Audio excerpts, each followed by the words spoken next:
Welcome to our channel. Today we how to verify Metapixel is firing for Facebook ads step by step clearly. Open your web browser and navigate to your Facebook Ads Manager. Log into your Facebook account if you haven't already. Locate the specific ad campaign where you want to verify the Metapixel. Click on the campaign to view its details. In the left-hand menu, select the Pixels option under the Events Manager. Find and click on your pixel in the list provided. Open a new tab and navigate to your website where the pixel is installed. Right-click on the page and select Inspect to open the Developer Tools. Click on the Network tab in the Developer Tools. Make sure the Preserve Log option is checked to capture all network requests. Refresh the web page to reload it fully. In the search bar of the Network tab, type Pixel to filter the results. Look for requests that include your Pixel ID. If you see requests related to your Pixel ID, this indicates it is firing correctly. To further verify, click on one of the Pixel requests.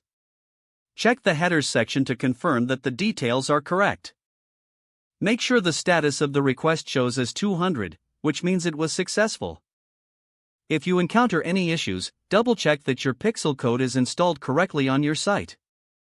You can also use the Facebook Pixel Helper Chrome extension for an easier check. Download and install the extension if you haven't already. Once installed, click on the Pixel Helper icon in your browser. Visit your website again with the Pixel Helper enabled.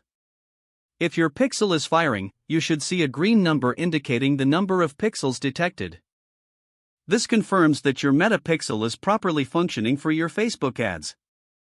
If the page does not load, refresh the browser or try again in a private or incognito window. Make sure you are using the correct email address, then retype it carefully to avoid small typos.